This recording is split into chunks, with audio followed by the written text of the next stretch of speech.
So this guy gets rejected 217 times. Now you would think that he has no fear of failure, but he actually does. So in interviews, well after he was successful, he said that I think my whole life, because of where I came from, I had a huge fear of failure. Okay. And that fear of failure actually pushed him to keep trying. Money folding, hustle smart, dream so wide, turn that grind into a joyride. Here's a weird thing. So I think Bradley Cooper is an incredibly underrated actor. Okay. I think he's actually unfucking believable. Right. But other actors who are like, what's that really weird guy who won for Oppenheimer? Oh yeah, he played the guy who played Scarecrow in Dark Knight. I can't remember that, whatever his name is. But that guy, that he is just being himself in all of those roles. Right. But then Bradley Cooper, if you look at his array of work, it is really different characters, and he fucking kills them. He's so good. Think of like the guy deserves an Oscar. He actually does. Yeah, The Hangover versus but that's why he doesn't win. One end of the spectrum. That's why he doesn't win though. Yeah, because they're like you can't be like Frank the Tank and then win an Oscar later. Anyway, whatever. All right. Okay. Hey. So are we recording a pod or? I don't know what we're doing here today. All right. So I want to talk about today, like failure, because I think this is a good topic of conversation. Just about everybody confronts it, whether or not you're an entrepreneur or otherwise. And the fear of failure, I think, is one of those things that actually holds a shitload of people back, whether it is in their personal lives and taking on new challenges or what have you. Yep. So I wanted to start this off with a story because I love stories. I love history at heart, or like I was, I did my undergrad in history. So all right. Yeah. Super employable. So what's your story? So my story is, okay, so I'll start with just like a quote. So who is going to pay for a $3 cup of coffee in America? Okay. So this was the repeated refrain that Howard Schultz got over and over for Starbucks. Okay. And he's an interesting guy. So before Starbucks became a household name, he actually pitched this vision of like a coffee empire and got rejected 217 times. Whoa. 217 separate rejections over a really, really long. Like VCs or something? Yeah. Because he wanted to start like the original coffee shop. He'd been to Italy. This is in like the 80s, but we'd been to Italy and he was like, I want to build out this kind of an empire here. I think people could like coffee more because, I'm a big fan of espresso personally. And I'm like, it is so much better than drip coffee in my ever so humble opinion. And this is basically the journey he went on. He's like, if people just knew how good like a cappuccino could be or how good a whatever could be, like macchiato, cortado, whatever, you can get into it. Right. So he heard this rejection 217 times and everybody was going to tell him, you can't bring this to America. It's going to fail. This is going to be good. So imagine believing in, so like, I think the first thing here is like, imagine that you have such drive that you could take that many rejections. Right. And push on. Okay. So I was kind of like, this is weird to me. Like, that's not normal human behavior. Yeah. I think I'm just gonna make this up. The average person can get rejected doing something 10 to 20 times. Okay. Maybe by your 20th VC, you're like, this isn't gonna work. Yeah. I don't really. Good point. I do agree. Like right? 218 times seems like a lot of rejection on the same idea. Yeah. Without some sort of. Well, he must have been changing his pitch a bit as he went through like I'm sure he's trying to refine it, but I think the spirit of it was the same. Like we should be able to charge a lot for a cup of coffee in America. Like $3 a cup of coffee was like a lot back, 80s and 90s. Like now that actually seems like a deal. $3. Yeah, you go to McDonald's. That's the McDonald's like crap coffee that you can get, right? Yeah. But back then that was like a crap load of money for this sort of thing. I actually like McDonald's coffee. It is actually pretty okay. Yeah. I'm always skeptical. I think they always put like a little bit of sugar in it, but I have no proof of that. It's probably just actually it's like Starbucks is now, which is it's actually slightly more caffeinated, right? Right. Like a Starbucks coffee hits harder, makes you more addicted to it. But anyway, So I don't know if that was his idea or what. But here's the weird thing about this story. So this guy gets rejected 217 times. Now you would think that like obviously he has no fear of failure. But he actually does. So in interviews, after he was successful, he said that I think my whole life, because of where I came from, I had a huge fear of failure. Yeah. Okay. And that fear of failure actually pushed him to keep trying. And this fear came from the fact that he grew up actually in poverty in Brooklyn. Yeah. Like his dad had like a blue collar job. His mom was a stay-at-home mom. This was pretty common in the like 50s. Right. And his dad like broke his ankle at work and they were like completely screwed. They had no other means of income and they had no way to get like like eat that, whether on food stamps. Back then, like you break your ankle at work and it's like, well, you're fired. Yeah, no, exactly. He was fired. He was Whoa. fired for this. Like, yeah, that's legitimately what happened. Oh, I can't work anymore, eh? Well, good luck. God bless. That's it. After all these years, goodbye, good luck. I don't recall saying good luck. But anyway, so what's weird about this fear of failure, right? Was that he saw this and he said, I never want to be in that position again. I know other entrepreneurs like this as well, who have like grew up in poverty. Right. That fear of failure, counterintuitively actually drove them to be relentless and actually exceptionally resilient. Yeah. And I thought that was really interesting as this guy. And so eventually he gets to this end game where he actually makes it work. But I guess I just found this really fascinating and like sort of a counterintuitive approach. And it made me wonder, so is it that people so his fear of failure, that he wouldn't get anywhere, but he could have gotten a job somewhere. Obviously he's got lots of drive. He could have done something. Yeah. But like, what is it that keeps people, like holds them back from having this kind of drive? Hey, Dave here. Let me tell you a little secret. When we were building AppArmor, we needed to move fast, especially with quotes and invoicing. FreshBooks made that possible. Yeah, this is an ad, but seriously, FreshBooks was essential. My sales team could send sharp quotes in minutes, and it automatically handled millions in invoices and reminders. No chasing, no stress, just cash flowing in. It was so easy to get paid. It's built for small businesses by folks who get it. And yeah, like us, they're Canadian. What's not to like? If you want to spend less time on paperwork and more time growing your business, head to freshbooks.com and start your free trial. Trust me, it's a game changer. And now, back to the show. On the one hand, like this guy was nurtured this way. This is the way he grew up. But also it's probably some in his nature as well. Yeah. But it made me sort of question this. There is something about that, eh? I don't know if it's like in society, there's like, what's that German word for like when you get pleasure out of somebody else's misfortune? Schadenfreude. Yeah, right. Yeah. Okay. Do you think there's just a lot of that? And like people just relish. Apologies to our German viewers. When other people fail, yeah, because then they can be like, you see that guy, he's a idiot. He can't do anything well. And people just like, they get like a dopamine rush by being able to have those moments. Do you think those people are fundamentally insecure though? Yeah. Right. Like that's the other, so I think that's true. And I think people just don't want to be on the receiving end of what is probably not so great. And the likelihood of failure is also really high in startup. Put something out there as well. So like he failed at doing those things, but like, like success is really hard to define sometimes because like how successful are you? And I think about back when I remember I finished my computer science degree in 2002. It was the .com bust. So I started a company. Okay. And within a couple of years, I had hundreds of thousands of dollars in revenue. Okay. Look at you. Mostly just me. Yeah. But I never told anybody. If anybody said to me like, well, what do you do? I wouldn't say, well, I'm an entrepreneur. I have a software company, because people, if you told them that, they would say like, whatever.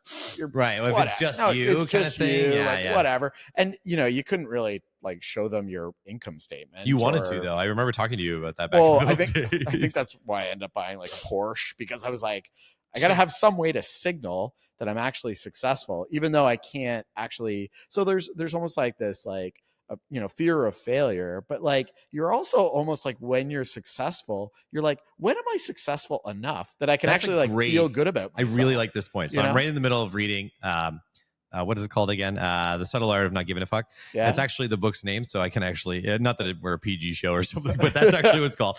And I thought this was really interesting. Here's a different story. I'm going to get his name wrong. And actually, I'm not even going to try because I can't remember it right now. But this guy was, okay. So I'll tell you his backstory without telling you the whole thing. He actually, the author tells this so well in the book. But so this guy, he's a really good guitarist. He's like, he's definitely a professional. He's doing really well. Yeah. And his band is about to release their first album. Like it's pretty hot. They're pretty pumped about it. And they're about to record it. And just before they go into the recording session, like a week before, he's kicked out of the band. Okay. Whoa. Yeah. And it's like, oh, fuck, like that. And he was like really fucked up by that. But that drove him to go and make his own band. And I can't remember his name right now, and somebody's going to kill me listening to this, but it was, he started Slayer. Okay. And so he went out there and made it like a really, really successful band. He like sold like 25 million copies of some of his stuff. Yeah. Guess the band that he was kicked out of? No idea. Metallica. So the band that he was kicked out of did like hundreds of millions, 150 million. So this guy, and by the way, cripplingly depressed.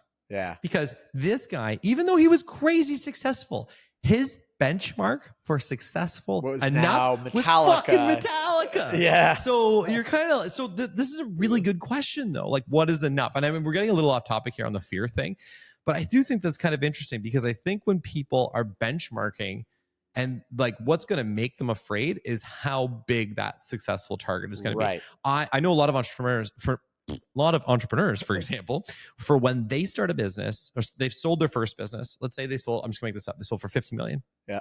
They are afraid to start another one because they are worried they can't get to 50 million again, which I think is horseshit. Yeah. Like, do you actually, that's arbitrary. I have that feeling sometimes. I don't think I would care now. I would have cared, I think, about a year ago. But now I'm like, whatever. I'm here to do something that I find purpose in. And something that I enjoy and something that I'm good at. When those three things come together, I'm going to take it on, even if I'm always afraid. I'm never not afraid. I say this to my daughter too, like, because she had a big dance recital, which you were at. Yeah. And sorry, you're there, Bill. Sorry. Get this man a glass of water. I'm good. But yeah, I was at like recital. But she was like really nervous before. She's really anxious. And I said to her, sweetheart, I was anxious before every single soccer game. And I played thousands of soccer games. Yeah. And, I do things at work and I do big presentation. I was nervous before every demo. Didn't matter how big, how small. You weren't even close to as nervous as I was, though. It's just the way it manifests, I think, and how you handle that fear. But that fear is useful. Yeah. Like as an example, going back to the Starbucks story, is that fear is actually very functional. Yeah. Having a little bit of fear is good. Yeah, actually, this was one of the points I had as I was preparing for this episode. Wow. Like sometimes what if you don't have a choice? What if you're backed into a situation where you have to start a business, which is the situation I was in 2002, yeah, you were in that, right? Yeah. Like I had to start a business. So, maybe it's a blessing in disguise. It's the, hey, you got a lemon and now go make some lemonade, right? Yeah. And I love that. Because if I had gotten a job, I would have probably gotten a software development job in some company, like hated my life after a couple of years, maybe become disillusioned. It could have ended up very differently. Instead, I had kind of a, scary moment. Definitely had to fight through that feeling of, am I successful enough? All those types of things. Sure. But I think at the end, you don't really, when you have success, that comes easily, it doesn't really make you better. It's when you have failures and you overcome those failures that you grow as a person. It's like our last episode where we talk about the journey and it's AI taking away the journey or taking away that struggle from in the journey. Right. Yeah. But, I think this is also relative. So fear is a relative thing. So let's look at it in that exact scenario. Yeah. Okay. So in 2002, you were in a scenario where what you could risk was actually pretty small when you think about it. The worst case was, let's say you went out, you started your business, and let's say it just didn't work. Okay, it just failed for some reason. You would be, instead of a 22-year-old with no job, you'd be a 25-year-old with no job. And you've had a little bit of experience. So your actual, it is risky, of course. I'm not trying to downplay necessarily, well, maybe a little bit, but you couldn't lose your house. Right. You couldn't, your wife wouldn't leave you because you're unsuccessful or in her eyes, or like any of the, messed up fears that we manufacture in our head or that are real and sort of in reality. So I think it is a little bit of a different animal. There's probably somebody listening today who is in their mid 30s. They have a good idea. They've been working on it as their side hustle for a while. They're maybe trying to risk mitigate, which is they're going out there and they're trying to, they're trying to do something. And by the way, that's probably the biggest way to break through fear is just go, try. Right. Yeah. We can talk about that in a second. But then their real fear is that am I going to be able to pay for my kids' university or college in 10 years? Am I going to be able to keep paying down our house if I do this? So I think the real thing is to understand here with fear too is it's not equal for everyone.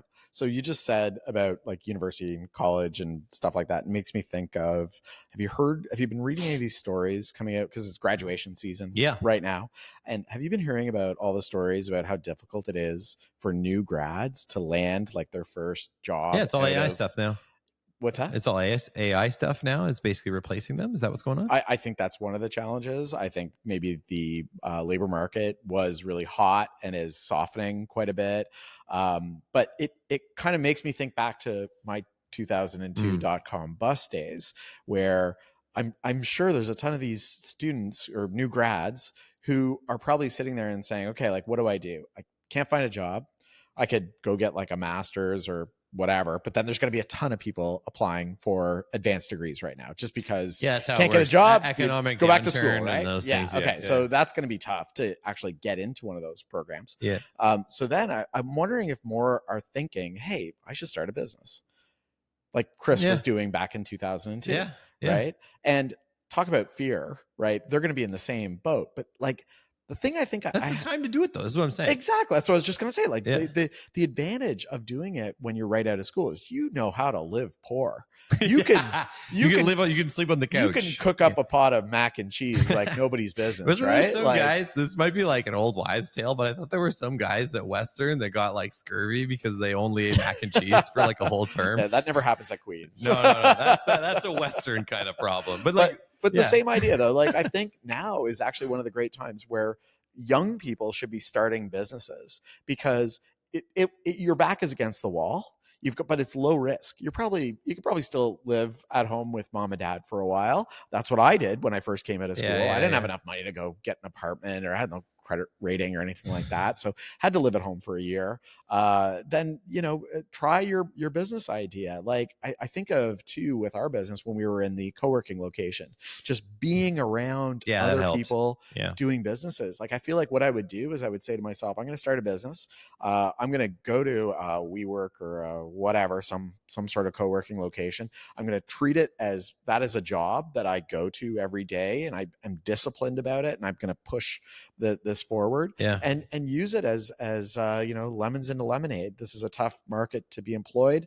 Now's the perfect time to start a business, and you probably end up in a much better place. It's going to take a while before you're feeling really good about yourself, but when you do, you're going to be the person that's driving your future, your career, rather than kind of it being, I'm working for a big company and it's layoff season and I got fired and that kind of stuff. I think there's some good level setting there too, though, just for context. Like, if you're starting a business, I think it takes 11 years on average for a company to reach $1 million. Okay. That's across the entire economy. Yeah. So if you're a restaurant as well or something like that, or like, I don't know, laundromat, but let's just say probably in SaaS, it's somewhere like 5-6 years, something like that. Yeah. So like, I think it's important for people to understand that it's going to take a while and an unbelievable amount of effort. And we obviously like glorify these stories of people who are like what did Laurie Barkman say? It was the 10-year overnight success. Yeah. You know what I mean? Like it takes a really long time to actually be able to do this stuff. And I think people who are starting now need to know that. The other thing I wanted to say on this like starting now thing or like basically the ways to break through this fear barrier effectively for a lot of people who are like, I know you're making a really good case why people should do it. Yeah. There'll still be people who are afraid to do it, even with all these circumstances behind them. And I think for them, you have to understand that there's really no perfect moment. No, you can't really like wait for, there's not going to be some setup. You're not going to have like a eureka moment, like you're just going to have an idea that's okay. Yeah. You're going to start working on it. You're going to I would advise you to going to market as quickly as possible so you can learn why that idea maybe is or isn't that great, how you can then refine it.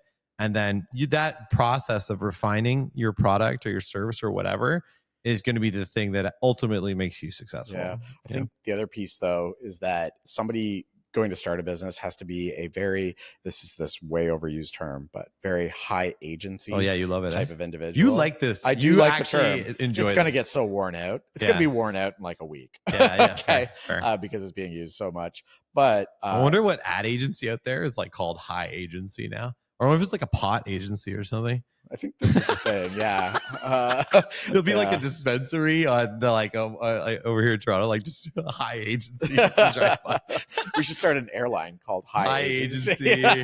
Cool. Yeah. What are the various puns that we can make work here? Yeah, absolutely. But like that's a big piece is you have to be that kind of person that you're willing to get out there, talk to people, make phone calls, show up places, try and find some place that you can add some value. Yeah. The other thing I want to say here too is, fear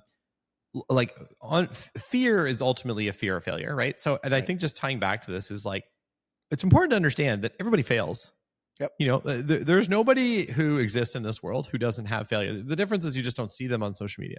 You don't see the failures on social media. You get this like representation of people's lives. It's like always perfect. Yeah. I think people know that for the most part by now, but it's still hard to see if you're somebody who's struggling through something or you're trying to get your business going or whatever. Nobody's doing like a social media influencer post about how they had some terrible idea that went but like totally the cool sideways. stuff, the aspirational stuff is what gets like legitimate traction. And I think what you have to understand is that failure is data. Failure is insight. Right. If you're not willing to fail, then you're not willing to succeed.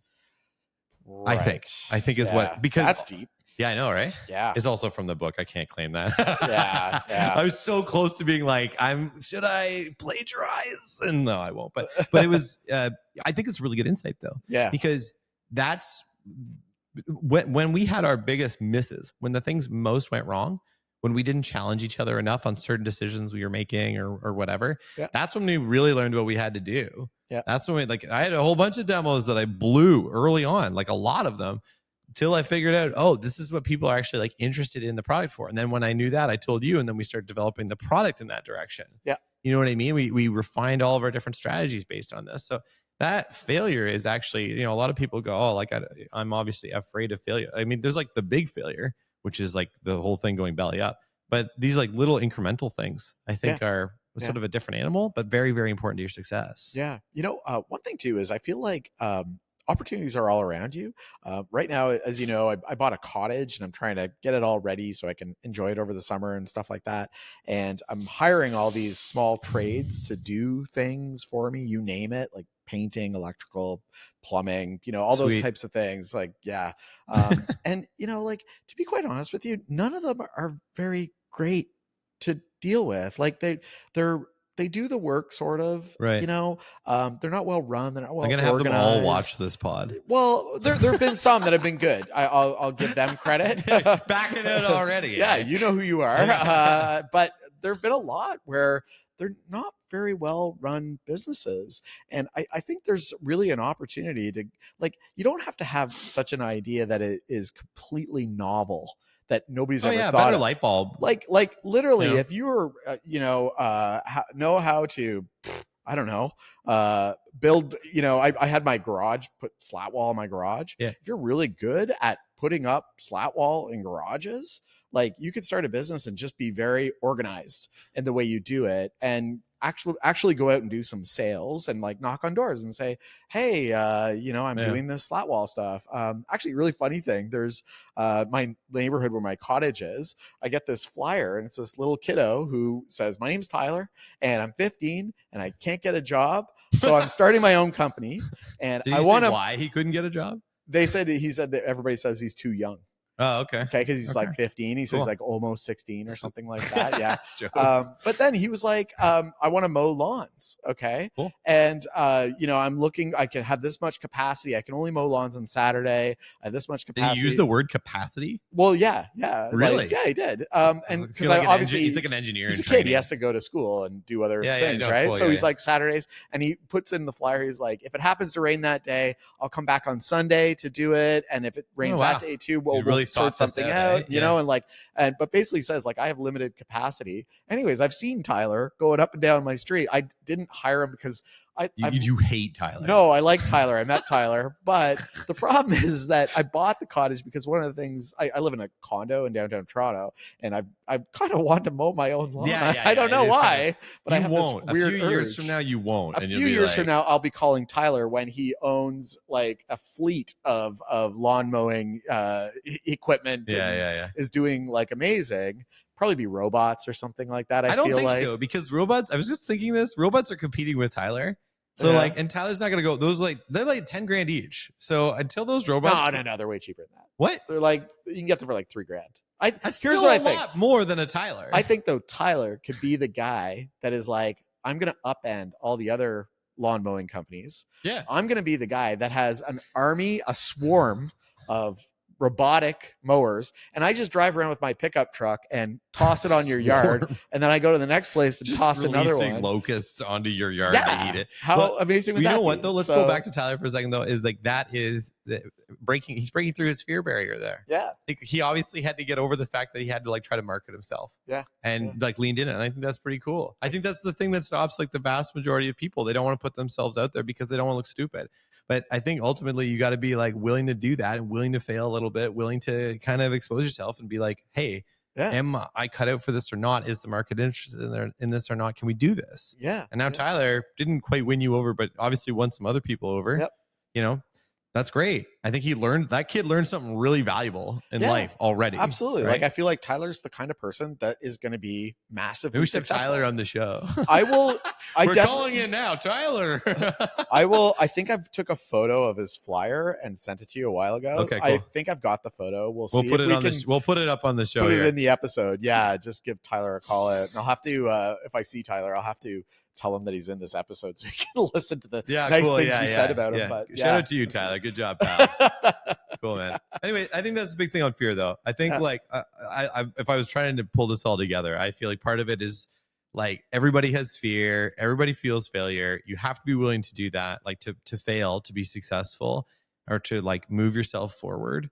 And I think how you do that is you just start trying. You start acting. You start working on the problem. You start getting out there a bit. Yeah. That breaking through that fear barrier is something that literally every single entrepreneur does. Yeah. Right. Absolutely. So, yeah. Got anything else, Hot Dog?